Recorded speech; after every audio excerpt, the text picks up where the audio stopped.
Welcome to the new snapshot. We have two new blocks, so let me show you how to use them. First up on the chopping block is CINIBAR.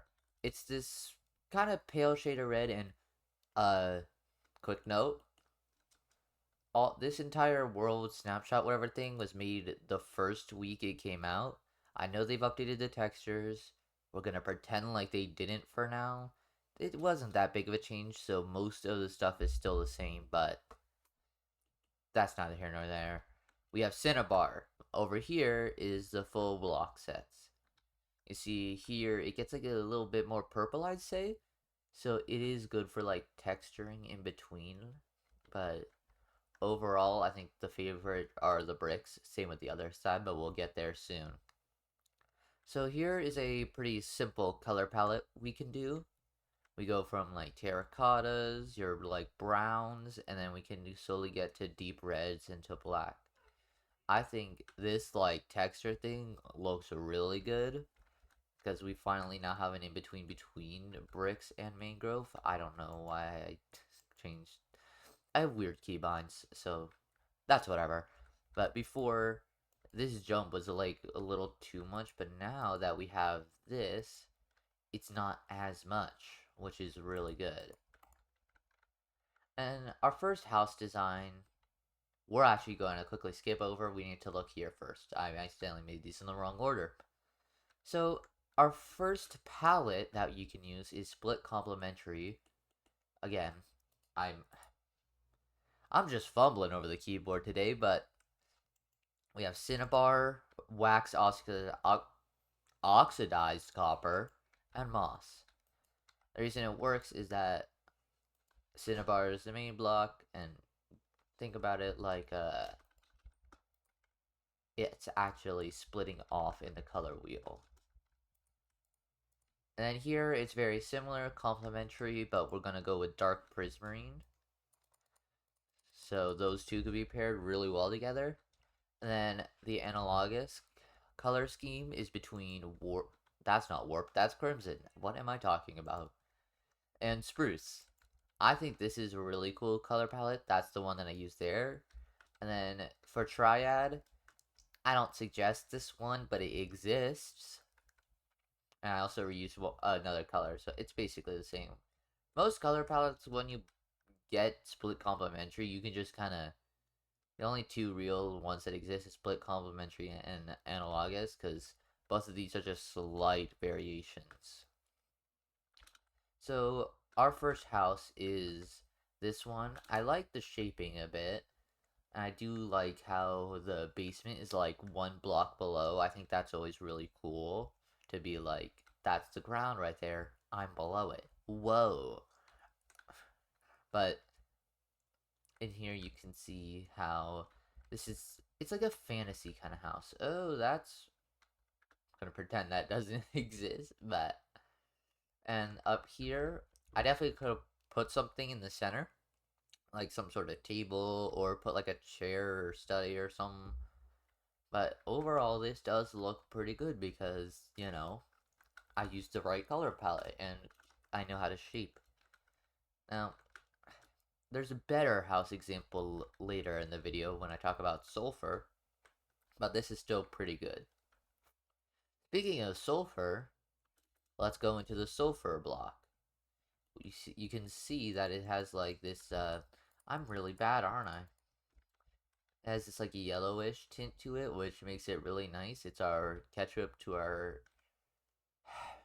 It's not ketchup, it's our mustard to our ketchup. But over here we have the block set, and we even have potent sulfur, which in the newest drop they did add a cool new feature where if you put like magma below it and the water above it, it'll create geysers. I think that's gonna really change things a lot, especially in like mini games and stuff. Like, I'm a big Hermitcraft fan. If you know anything about the recent season, Doc made a shulker box thing where you called Whack a Shulker. You could now just easily recreate that with geysers, and you could do it on anything. But here is our first color palette. Not color palette, gradient. My bad. It's a pretty simple one. It's honestly the only time I've ever really used endstone, because it's not even that great, but it is got a slightly greenish yellowish tint, which allows you to easier blend it into something like sandstone, and then eventually go into like bone block or something if you really want to keep going. So for complementary, we have light blue terracotta. I think that looks good. For split complementary, we have this purple and prismarine. What I like about this one is it feels like you have to go to like different lengths to acquire these. Like you have to really create like a full magical house because you got to go to the end, you got to go to Ocean Monument, all those things. And then my favorite here, I don't know why I love the analogous color palettes, but it is really cool that we can have like this just looks good. And triadic, it's not as good, but I do like the fact that amethyst is there. And this is a failed idea. We do not look at the failed idea. But we do look at this. I got a little carried away. I did not need to create an entire custom tree, waterfall, or whatever behind the house.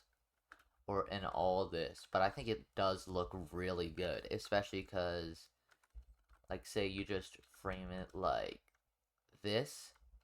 That looks really cool.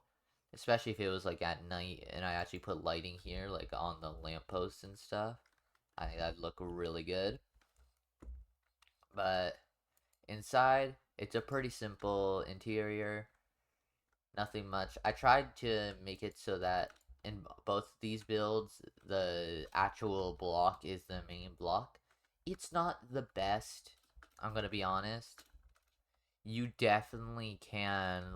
It's definitely a better for an accent rather than making the build out of entirely with like other accents involved, but this does still look pretty good. And that's it for the content section. Time to talk about why I haven't done anything in 3 weeks. School. It sucks. But next month I will be free to actually make videos because it's summer break and I don't have to deal with AP history classes. They gave me so much work for nothing. It's really fun. Really, really fun. Like we are reviewing for the AP exam because it's in a few days. They gave us an entire packet with 62 topics. Each had about 3 subtopics. Each subtopic you had to do 2 illustrative examples, aka vocab terms. And in those ones, you also had to explain how it relates to the key concept.